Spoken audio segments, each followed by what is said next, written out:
10টা বড় বড় নিদর্শন দেখা না যাওয়ার আগ পর্যন্ত কিয়ামত ঘটবে না। কয়টা? মুখস্থ করতে পারবেন নি? 1 নম্বর, তুলুউশ শামসি মিন মাগরিবিহা,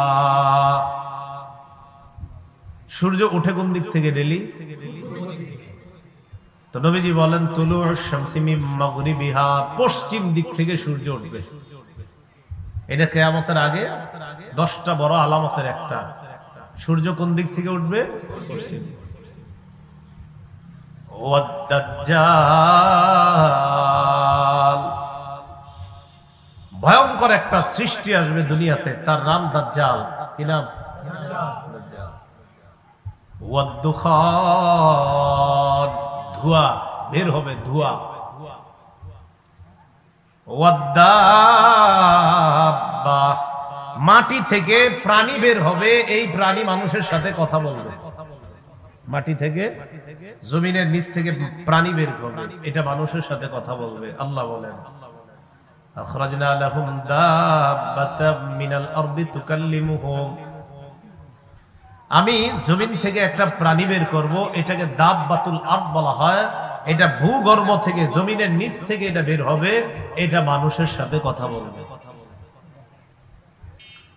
5 নাম্বার, ইয়াজুজ ওয়া মাজুজ, ইয়াজুজ মাজুজ নামে ভয়ঙ্কর একটা সৃষ্টি দুনিয়াতে আসবে। এরা আছে, এখনো দুনিয়াতে আছে, কিন্তু এদের আত্মপ্রকাশ ঘটবে, আবির্ভাব ঘটবে এদের। এরা কিন্তু এমন না যে এরা নাই, এদেরকে অলরেডি সৃষ্টি করা হয়েছে। ইয়াজুজ মাজুজ, এরা আবির্ভাব অপেক্ষায় আছে। 6 নাম্বার, ওয়া খুরুজু ঈসা ইবনে মারইয়াম আলাইহিমাস সালাতু ওয়াস সালাম, মারইয়াম আলাইহাস সালাতু ওয়াস সালামের ছেলে ঈসা আলাইহিস সালাতু ওয়াস সালাম, যিনি ঈসা নবী, তিনি দুনিয়াতে আসবেন। তিনি এখন দ্বিতীয় আসমানে আছেন, তিনি এখনো মৃত্যুবরণ করেননি, তিনি দ্বিতীয় আসমানে এখনো আছেন। আল্লাহ তাকে জীবিত রাখছেন, কিয়ামতের আগে আল্লাহ তাকে ফজরের নামাজের সময় দুনিয়াতে পাঠাবেন। ঈসা। 7 নাম্বার, 8 নাম্বার, 9 নাম্বার মনে রাখবেন। 7, 8, 9 নবীজি বলেন 3টা ভূমি ধস হবে। কয়টা? 3টা। তো 7 নাম্বার, খাসফুন বিল মাশরিকি, প্রাচ্যে একটা ভূমিধস হবে, মানে পূর্ব একটা বড় ধরনের ভূমিধস হবে দুনিয়ার পূর্ব প্রান্তে। ওয়া খাসফুন বিল মাগরিব, 8 নাম্বার, দুনিয়ার পশ্চিম প্রান্তে একটা বড় ধরনের ভূমিধস হবে। তাহলে একটা প্রাচ্যে আর একটা পাশ্চাত্যে, প্রাচ্যে মানে পূর্বে, পাশ্চাত্যে পশ্চিমে। ওয়া খাসফুন বিজাজিরাতিল আরব, 9 নাম্বার, আরব উপদ্বীপে একটা বড় ভূমিধস ঘটবে। তাহলে দুনিয়ার পূর্ব পাশে একটা ভূমিধস ঘটবে বড়, পশ্চিমে একটা ভূমিধস ঘটবে, আর আরব উপদ্বীপের মধ্যে একটা ভূমিধস ঘটবে। কয়টা হলো? 9টা। 10 নাম্বার, ওয়া নারুন তাখরুজু মিন ক্বারি আদান আমিয়ান, এডেনের নিম্ন দেশ থেকে, বা আদানের একটা এলাকা আছে, এটার নিম্ন দেশ থেকে, ওইটার নাম হবে আবিয়ান। এই আবিয়ান নামক এলাকা থেকে একটা আগুন বের হবে। তাসুকুন নাসা ইলাল মাহশার, মানুষকে এই আগুনটা ধাক্কাইতে ধাক্কাইতে হাসরের ময়দানের দিকে নিবে। কোথায় নিবে? এই আগুনটা মানুষকে ধাক্কাইতে ধাক্কাইতে হাসরের ময়দানের দিকে নিবে।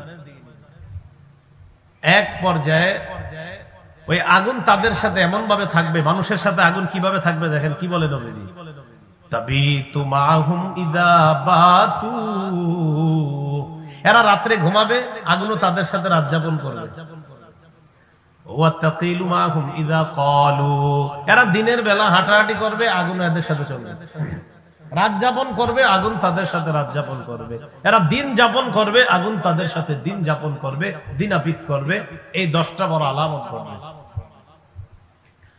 এর মধ্যে একটা হলো আপনার পশ্চিম দিক থেকে সূর্য ওঠা। এই পশ্চিম দিক থেকে সূর্য ওঠার ব্যাপার একটা বর্ণনা আবু হুরায়রা রাদিয়াল্লাহু তাআলা আনহুর বর্ণনা। قال رسول الله صلى الله عليه وسلم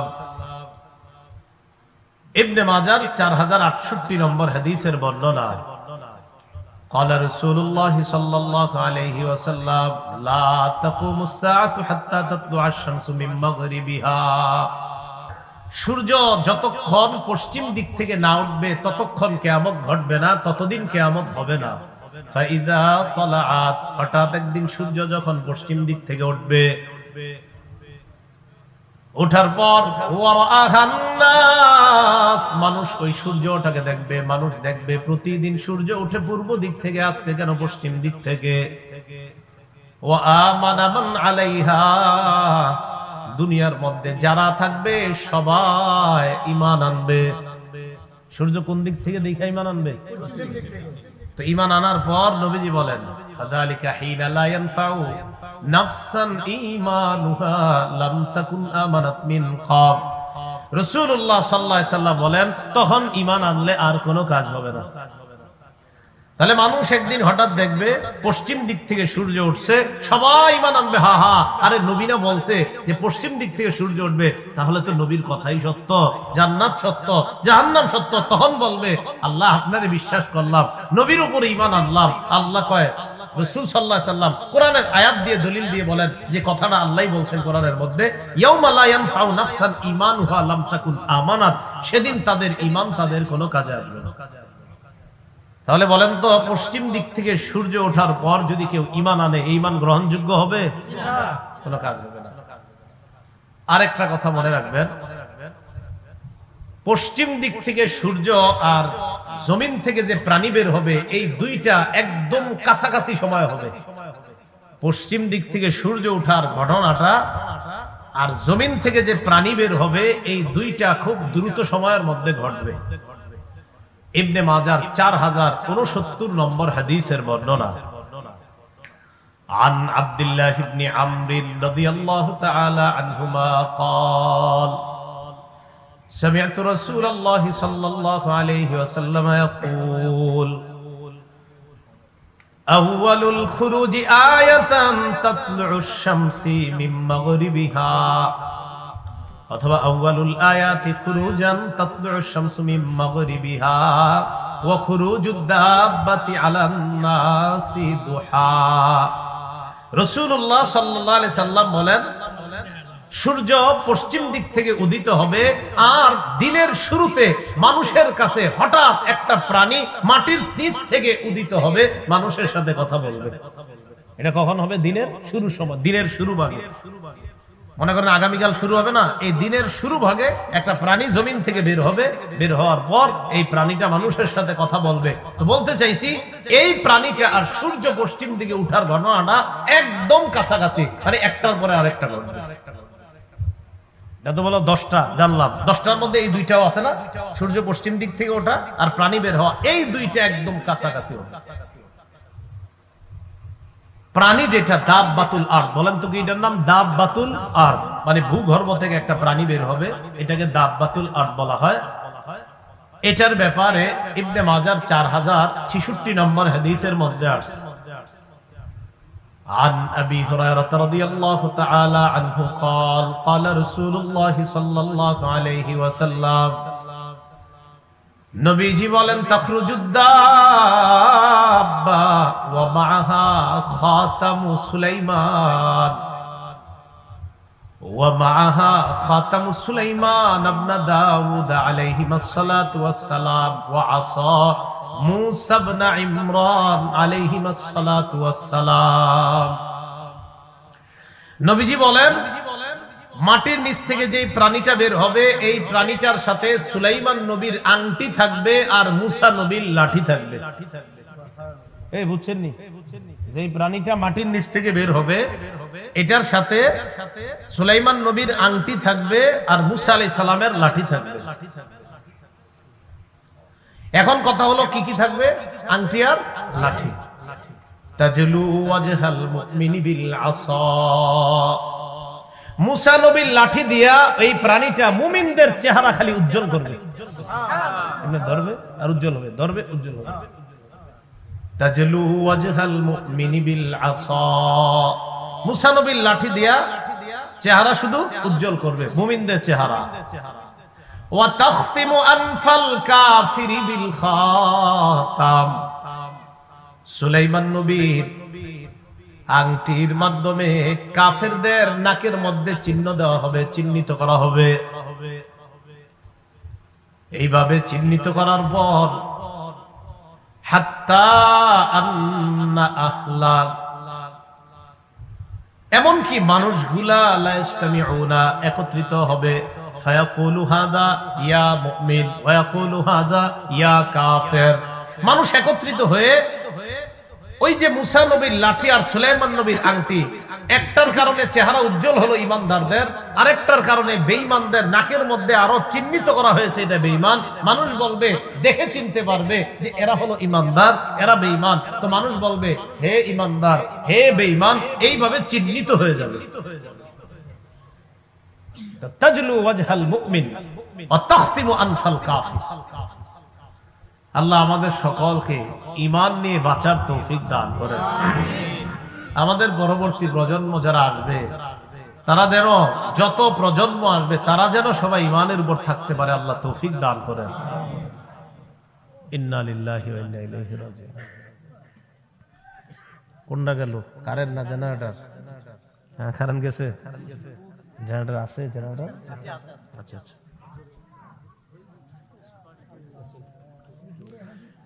লা ইলাহা ইল্লাল্লাহ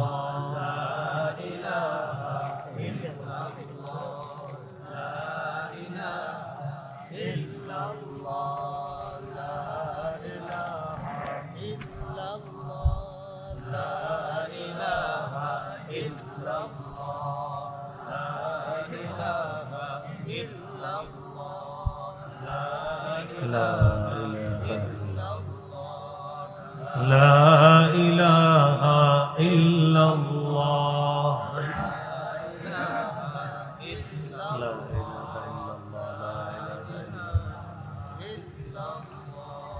لا إله إلا الله محمد رسول الله।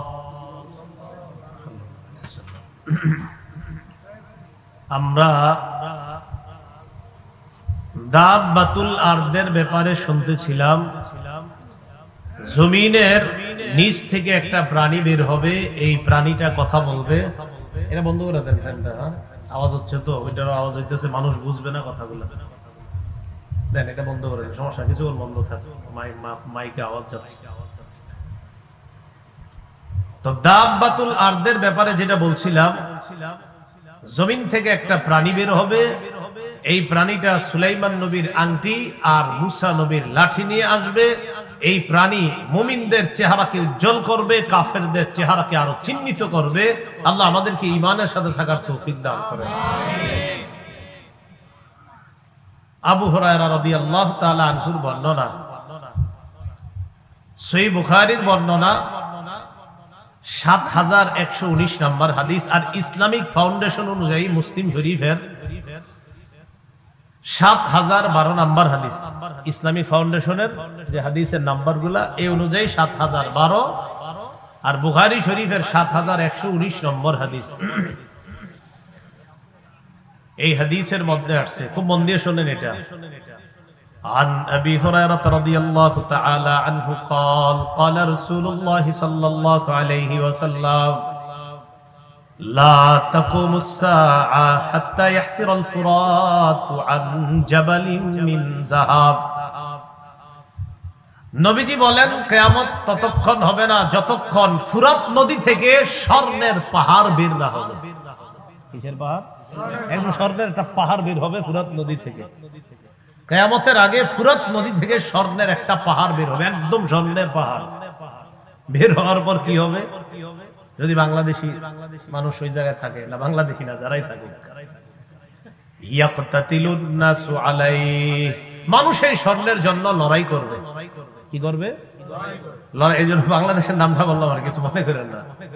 ইয়াকতাতিলুন নাসু আলাইহি, মানুষ লড়াই করবে। ফায়ুকতালু মিন কুল্লি মিআতিন তিসআতু ওয়া তিসউনা, আল্লাহ নবী বলেন প্রত্যেক 100 জনের মধ্যে 99 জনকে হত্যা করা হবে, প্রত্যেক 100-র মধ্যে 99 জন নিহত হবে। নবীজি বলেন কিয়ামতের আগে ফুরাত নদী থেকে স্বর্ণের পাহাড় বের হবে। এই স্বর্ণের পাহাড় জন্য, এটা অর্জন করার জন্য মানুষ লড়াই করবে। শুধু তাই নয়, প্রত্যেক 100 জনে কয়জন মার্ডার হয়ে যাবে? স্বর্ণের পাহাড় কে ছাড়বে বলেন? এটা অর্জনের জন্য যাবে প্রতি 100 জনে 99 জন খুন হয়ে যাবে। ফায়াকুল কুল্লু রাজুলিম মিনহুম, তাদের প্রত্যেকে বলবে লাআল্লি আকুনু আনাল্লাযী আনজু, মনে হয় আমি বিজয় হব। তাদের প্রত্যেকের আশা যে আমি বিজয় হব লড়াইয়ে, আর বিজয় হওয়ার পর এই ফুরাত নদীর স্বর্ণের পাহাড় আমি নিব, এটা তাদের প্রত্যেকের মনে হবে। তাহলে কিয়ামতের আগে ফুরাত নদী থেকে একটা স্বর্ণের পাহাড় বের হবে, এটার জন্য মানুষ লড়াই করবে। প্রতি 100 জনে 99 জন খুন হবে, এরপরে প্রত্যেকে বলবে এটা আমি পাবো। এই নিয়ত থাকবে সবার। এই হাদিসটা বুখারী এবং মুসলিম উভয়টা মিলায়া হাদিসটা। সহিহ বুখারীর 7119 আর মুসলিম শরীফের 7012 নম্বর হাদিস, ইসলামিক ফাউন্ডেশনের সিরিয়াল অনুযায়ী। কিয়ামতের আগে পাথর কথা বলবে। কে? পাথর। পাথর কথা কয়নি? কিয়ামতের আগে পাথর কথা বলবে। এজন্য পাথরে বিশ্বাস করেন না কিন্তু, আবার সাবধান। অনেকে আবার পাথরে বিশ্বাস করেন। বিশ্বাস সন্তান হবে না হবে এই বিশ্বাস একমাত্র এক জায়গায়, অন্য কথা না। সহিহ বুখারীর বর্ণনা 2926 নম্বর হাদিস, 2926। قال رسول الله صلى الله عليه وسلم لا تقوم الساعة حتى تقاتلوا اليهود। নবীজি বলেন কিয়ামত ততক্ষণ সংগঠিত হবে না যতক্ষণ তোমরা ইহুদিদের সাথে লড়াই না করবা।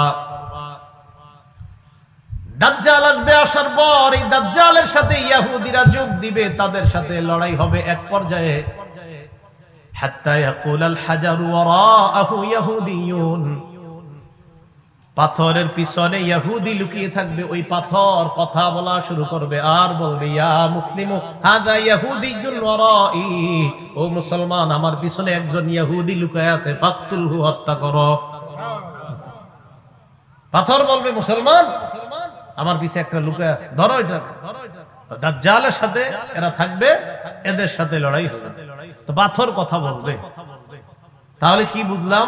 কিয়ামতের আগে 10টা বড় বড় আলামত ঘটবে। এর মধ্যে যেটা উল্লেখযোগ্য বললাম, সূর্য উদিত হওয়া আর প্রাণী বের হওয়া, এটা কাছাকাছি সময়ে ঘটবে। ফুরাত নদী থেকে স্বর্ণের পাহাড় বের হবে, পাথর কথা বলবে, এই অবস্থা হবে। আল্লাহ আমাদের সকলকে যে কোনো ধরনের ফিতনার সময়ও যেন আমরা ঈমানকে মজবুত রাখতে পারি, আল্লাহ তৌফিক দান করেন। এই 10টার মধ্যে সবচেয়ে ভয়ঙ্কর যে ফিতনাটা, তার নাম দাজ্জাল। বলেন সবাই, কি নাম? দাজ্জাল। মুসলিম শরীফের বর্ণনা 7128 নম্বর হাদিস, ইসলামিক ফাউন্ডেশনের সিরিয়াল অনুযায়ী এই হাদিসের মধ্যে আসছে قال رسول الله صلى الله عليه وسلم, নবীজির সাহাবী ইমরান ইবনে হুসাইন থেকে বর্ণনা, তিনি বলেন রাসূলুল্লাহ সাল্লাল্লাহু আলাইহি সাল্লাম ইরশাদ করেছেন, মা বাইনা খালকি আদামা ইলা কিয়ামিস সাআ খালকুন আকবারু মিনাদ দাজ্জাল। আল্লাহ নবী বলেন আদম নবীর সৃষ্টি করার পর থেকে কিয়ামত পর্যন্ত দাজ্জালের চাইতে ভয়ঙ্কর এমন সৃষ্টি আর দুনিয়ার মধ্যে হবে না। আদম নবী থেকে কিয়ামত পর্যন্ত যত সৃষ্টি আল্লাহ বানাইছে, এই দাজ্জালের চেয়ে ভয়ঙ্কর সৃষ্টি আর দুনিয়াতে হবে না। তাহলে কি জানলাম? দাজ্জাল হবে সবচেয়ে ভয়ঙ্কর একটা সৃষ্টি, ভয়ঙ্কর একটা ফিতনা। দাজ্জালের ব্যাপারে আরেকটা জিনিস মনে রাখবো, দাজ্জালের দুই চোখের মাঝখানে কপালের এই জায়গায় লেখা থাকবে কাফের। বলেন কি লেখা থাকবে? কাফের। সহিহ বুখারীর বর্ণনা 7131 নম্বর হাদিস, عن أنس بن مالك رضي الله تعالى عنه قال قال رسول الله صلى الله عليه وسلم, আনাস রাদিয়াল্লাহু তাআলা আনহুর বর্ণনা, রাসূলুল্লাহ সাল্লাল্লাহু আলাইহি ওয়াসাল্লাম ইরশাদ করেন, নবীজি সাল্লাল্লাহু আলাইহি ওয়াসাল্লাম বলেন, দাজ্জাল সে যে দুনিয়ার মধ্যে আসবে, এই দাজ্জালের ব্যাপারে নবীজি বলেন, মা বুইসা নাবিয়্যুন ইল্লা আনজারা উম্মাতাহুল আ'ওয়ারাল কাযযাব। এমন কোন নবী দুনিয়াতে আসে নাই যেই নবী তার জাতিকে কানা মিথ্যাবাদী দাজ্জালের ব্যাপারে বলে নাই। এই হাদিস থেকে বুঝলাম দুনিয়ার সব নবীরা তার জাতিকে মিথ্যাবাদী কানা দাজ্জালের ব্যাপারে বলছে। তো নবীজি বলেন, মা বুইসা নাবিয়্যুন ইল্লা আনজারা উম্মাতাহু আল আ'ওয়ারাত দাজ্জাল আল আ'ওয়ারাল কাযযাব। নবীজি বলেন, এমন কোন নবী দুনিয়ার মধ্যে পাঠানো হয় নাই। যত নবী দুনিয়ার মধ্যে পাঠানো হয়েছে, প্রত্যেক নবী তার জাতিকে কানা দাজ্জাল, মিথ্যাবাদী দাজ্জাল, কানা মিথ্যাবাদী দাজ্জালের ব্যাপারে সতর্ক করেছেন। এবার আল্লাহ নবী বলেন, আলা ইন্নাহু আ'ওয়ার, শোনো দাজ্জাল অন্ধ। নবীজি বলেন, আলা শোনো ইন্নাহু আ'ওয়ার, দাজ্জালের এক চোখ হবে অন্ধ। ওয়া ইন্না রাব্বাকুম লাইসা বিআ'ওয়ার, তোমাদের রব অন্ধ না। আচ্ছা, এটা কেন বললেন তোমাদের রব? দাজ্জাল বলবে আমি রব, নাউজুবিল্লাহ। এইজন্য নবীজি বলে দিয়েছেন, শোনো তোমাদের রব অন্ধ না। রব আবার অন্ধ হয়নি, দাজ্জালের এক চোখ হবে কানা। এরপর রাসূলুল্লাহ সাল্লাল্লাহু আলাইহি সাল্লাম বলেন যে দাজ্জাল সে হবে কানা। ওয়া ইন্না রাব্বাকুম লাইসা বিআ'ওয়ার, আর তোমাদের রব অন্ধ নয়। ওয়া ইন্না বাইনা আইনাইহি কাফিরুন মাকতুবুন, ওয়া ইন্না বাইনা আইনাইহি মাকতুবুন কাফির, দাজ্জালের দুই চোখের মাঝে, এর মানে কপালের এই জায়গাটায় মাকতুবুন কাফির লেখা থাকবে, কাফের। দুই চোখের মাঝখানে কি লেখা থাকবে? কাফের লেখা থাকবে। দাজ্জালের ব্যাপারে আরেকটা বিষয়, দাজ্জালের হাতে জান্নাত এবং জাহান্নাম। বলেন, দাজ্জালের হাতে থাকবে জান্নাত এবং, এটা দিয়ে ধোঁকা দিবে মানুষকে। মিথ্যা জান্নাত মিথ্যা জাহান্নাম তার নিজের বানানো, খুব শক্তিশালী হবে। বুখারী শরীফের বর্ণনা 3338 নম্বর হাদিস। عن أبي هريرة رضي الله تعالى عنه قال قال رسول الله صلى الله عليه وسلم, আবু হুরায়রা রাদিয়াল্লাহু তাআলা আনহুর বর্ণনা, আল্লাহ নবী বলেন, ইয়াজিউ মাআহা বিমিসালিল জান্নাতি ওয়ান নার। নবীজি বলেন, দাজ্জাল তার সাথে জান্নাত আর জাহান্নামের মতো মিথ্যা দুইটা জিনিস নিয়ে আসবে। এরপর দাজ্জাল বলবে, আল্লাতী হিয়া জান্নাহ, দাজ্জাল বলবে এই দেখো এটা জান্নাত। দাজ্জাল বলবে আর কি এটা জান্নাত। নবীজি বলে সে যেটাকে জান্নাত বলবে হিয়ান নার, এটাই জাহান্নাম। দাজ্জাল বলবে এটা জান্নাত, নবীজি বলে সে যেটাকে জান্নাত বলবে এটাই জাহান্নাম। এটা কি হবে? জাহান্নাম। তো দাজ্জাল মিথ্যা জান্নাত জাহান্নাম নিয়ে আসবে। রাসূল বলে সে যেটাকে জান্নাত বলবে এটাই হবে জাহান্নাম। দাজ্জালের চুলগুলো হবে কোকড়ানো। দাজ্জালের চুল হবে কি? কোকড়ানো হবে। ইবনে মাজার 4071 নম্বর হাদিসের বর্ণনা। হুযায়ফা রাদিয়াল্লাহু তাআলা আনহুর বর্ণনা, ক্বালা রাসূলুল্লাহ সাল্লাল্লাহু আলাইহি ওয়াসাল্লাম, আল্লাহ নবী বলেন, আদ-দাজ্জালু আ'ওয়ারু আইনিল ইউসরা, দাজ্জালের বাম চোখ হবে কানা। জুফালুশ শা'রি, চুলগুলা হবে কোকড়ানো। দাজ্জালের চুলগুলা হবে কোকড়ানো আর দাজ্জালের বাম চোখ হবে কানা। এবার রাসূল সাল্লাল্লাহু আলাইহি সাল্লাম বলেন, দাজ্জালের ডান হাতে বাম হাতে ঠান্ডা পানি গরম পানি থাকবে। ঠান্ডা জান্নাত জাহান্নাম আছে তো, আবার ঠান্ডা পানি আর গরম পানিও থাকবে। তো সাধারণত আমাদের কোন পানিটা খাইতে মন চায়, ঠান্ডাটা না গরমটা? ঠান্ডাটা। এই ঠান্ডা পানি গরম পানি থাকবে দাজ্জালের কাছে। সহিহ বুখারী 3450 নম্বর হাদিসের বর্ণনা। ক্বালা রাসূলুল্লাহ সাল্লাল্লাহু আলাইহি ওয়াসাল্লাম, রাসূলুল্লাহ সাল্লাল্লাহু আলাইহি সাল্লাম বলেন, ইন্নামা আদ-দাজ্জাল ইযা খারাজা মাআন ওয়া নার। নবীজি বলেন, দাজ্জাল যখন বের হবে তার সাথে পানি থাকবে আর আগুন থাকবে। এবার আল্লাহ নবী বলেন, আল্লাযী ইয়ারান নাস আন্নাহান নার মাউন বারিদ, মানুষ যেটারে মনে করবে আগুন ওটাই হবে ঠান্ডা পানি। মানুষ যেটারে আগুন মনে করবে ওইটাই হবে ঠান্ডা পানি। আল্লাযী ইয়ারান নাস আন্নাহু মাউন বারিদুন আন-নার। মানুষ যেটারে মনে করবে ঠান্ডা পানি, ওটাই হবে আগুন। তাহলে মানুষ যেটারে আগুন মনে করবে এটা হবে ঠান্ডা পানি, আর মানুষ যেটারে ঠান্ডা পানি মনে করবে এটা হবে আগুন।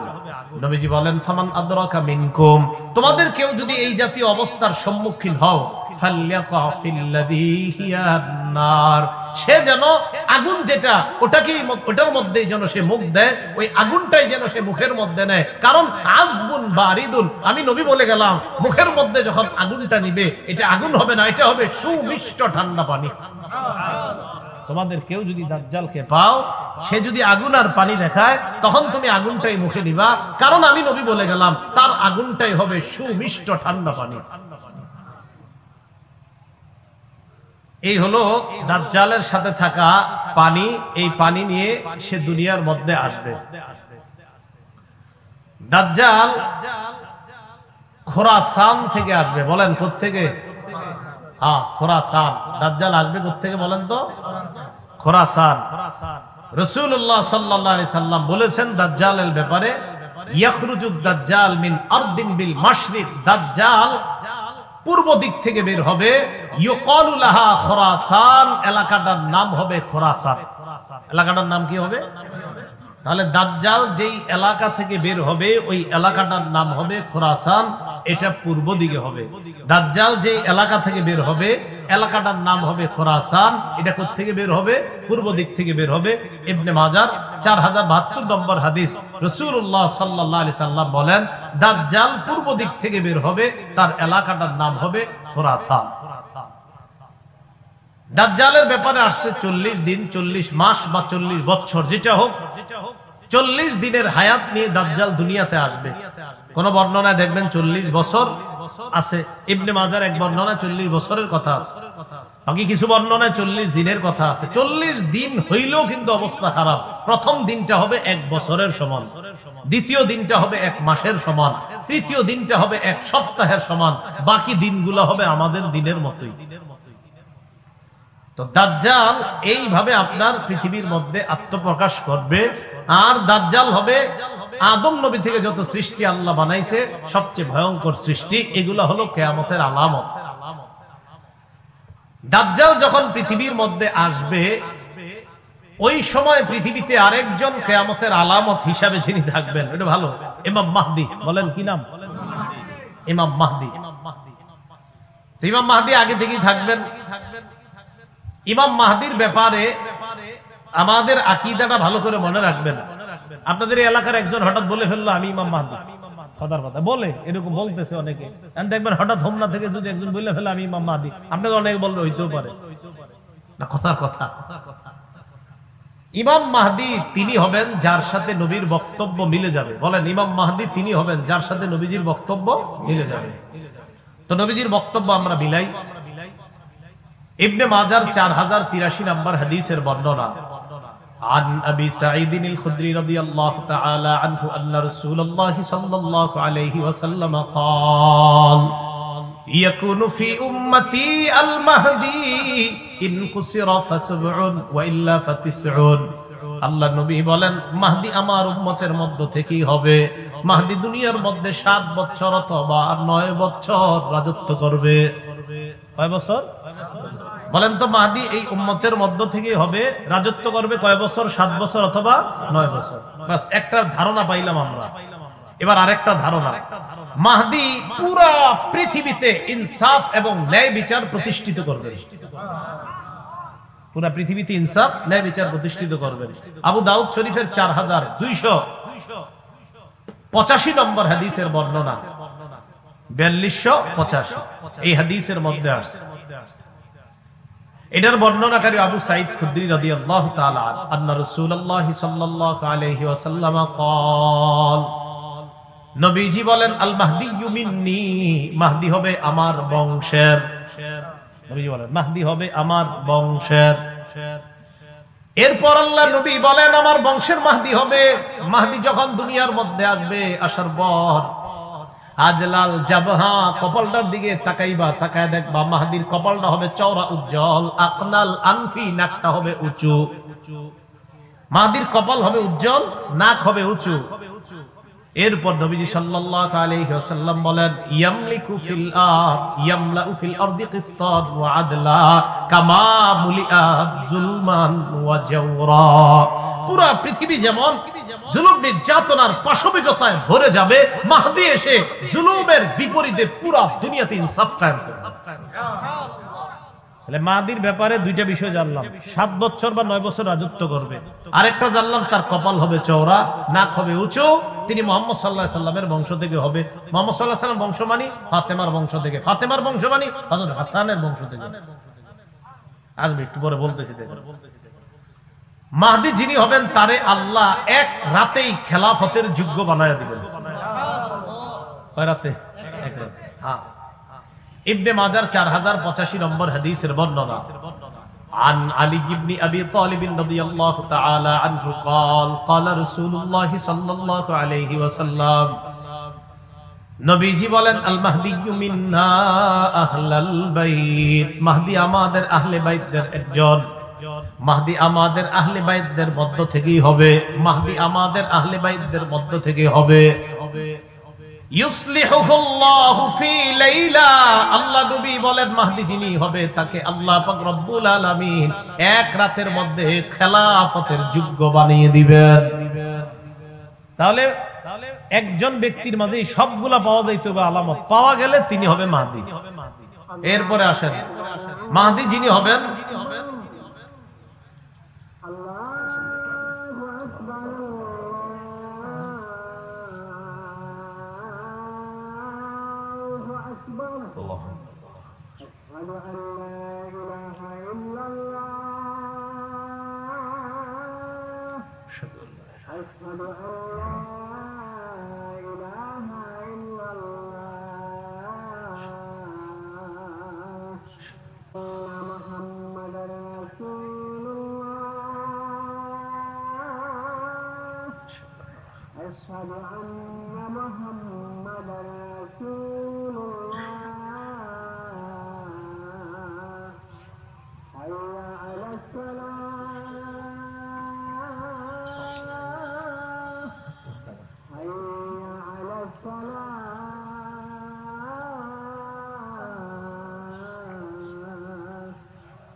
বলছিলাম যিনি মাহদী হবেন তাকে আল্লাহ এক রাতে খেলাফতের যোগ্য বানাবেন। এই কথাগুলা কেন বলার প্রয়োজনীয়তা দেখা দিচ্ছে, ফেসবুকটা যারা ব্যবহার করেন এত বেশি আপনারা এগুলা লেখালেখি করেন, মনে হয় যে ইমাম মাহদী কালকে সকালে আইসা এরকম একটা। অনেকে তো আগামী মানে বিভিন্ন শুক্রবারে কিয়ামত নিয়ে আসেন, মানে এই একটা বিষয় আপনার, এই বিষয়গুলো আমরা একটু সতর্ক থাকা।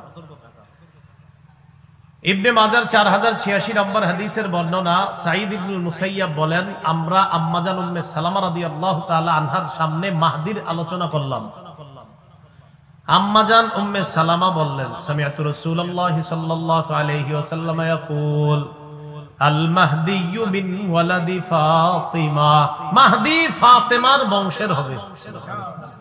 আমার বংশের ফাতেমা, ফাতেমার বংশে মাহদী। আবু দাউদ শরীফের 4292 নম্বর হাদিসের বর্ণনা, হযরত আলী একদিন হাসানের দিকে তাকাইছে, আলী হাসানের দিকে তাকাইছে, তাকানোর পর বললেন নিজের সন্তানের ব্যাপারে ইন্না ইবনি হাদা সাইয়্যিদুন কামা সাম্মাহু নবী সাল্লাল্লাহু আলাইহি সাল্লাম, আমার এই সন্তান হাসান জান্নাতের যুবকদের সর্দার, যেমন নবীজি সাল্লাল্লাহু আলাইহি সাল্লাম বলেছেন।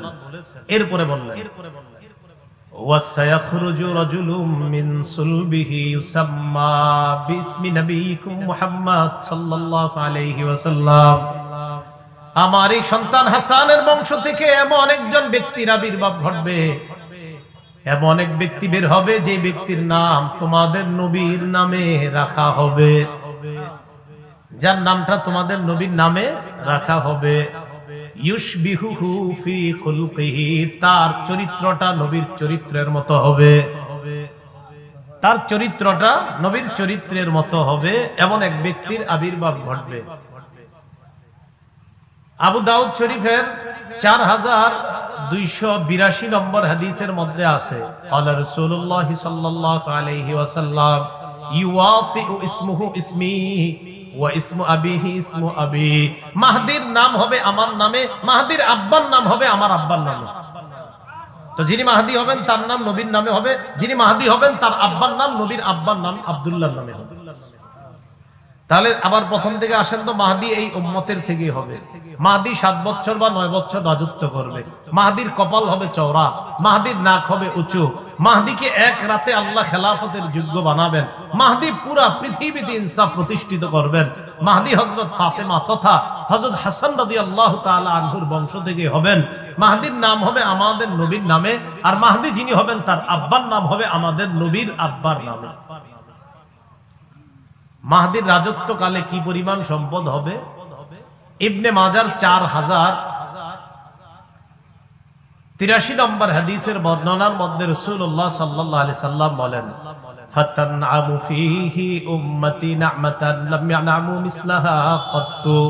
মাহদির সময় আমার উম্মত এত পরিমাণ সম্পদের মালিক হবে, প্রাচুর্যের মালিক হবে, এই পরিমাণ প্রাচুর্যের মালিক তারা আগে কখনো হয় নাই।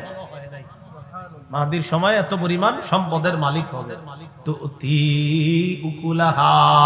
জমিন তার ভূগর্ভে, জমিনের পেটে যত দামি সম্পদ সব বের করে দিয়ে দিবে, নাও নাও মানুষ নাও। ওয়ালা তাদখিরু মিনহা শাইআ, জমিন কিছু জমা করে রাখবে না। নবীজি বলেন, ওয়াল মালু ইয়াউমা ইদিন কুদুস, ওই জামানায় সম্পদ স্তূপ স্তূপ করে ভরা থাকবে। ফায়াকুমুর রাজুলু, সম্পদের সামনে এক ব্যক্তি দাঁড়ায় বলবে, ইয়া মাহদি আতিনি, ও মাহদি আমারে কিছু সম্পদ দাও। মাহদি বলবে, খুঁজ, আপনার যা মন চায়, যত পরিমাণ মন চায় সম্পদ নিয়ে যান। ওই জামানায় পুরা পৃথিবীতে এত পরিমাণ সম্পদ হবে, সম্পদের স্তূপ হবে। মাহদি সম্পদের স্তূপের সামনে কোনো ব্যক্তি দাঁড়ায় বলবে, আমারে সম্পদ দাও। মাহদি বলবে, যা মন চায়, যত পরিমাণ মন চায় সম্পদ নিয়ে যান। এই অবস্থা হবে তখন, ওই সময় যখন দাজ্জাল আসবে। আসার পর দাজ্জাল আর মাহদির এই যুগ চলতেছে। একদিন হঠাৎ ফজরের নামাজের সময় ঈসা আলাইহিস সালাতু ওয়াস সালাম দুনিয়াতে আসবে।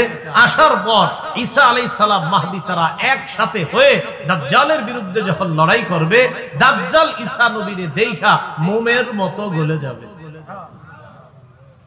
দাজ্জাল মোমের মতো গলে যাবে। দাজ্জাল দুনিয়া থেকে ধ্বংস হয়ে যাবে, বিদায় হয়ে যাবে। এই দাজ্জালের ফিতনা যাবে, ইয়াজুজ মাজুজের ফিতনা, এরা বের হবে।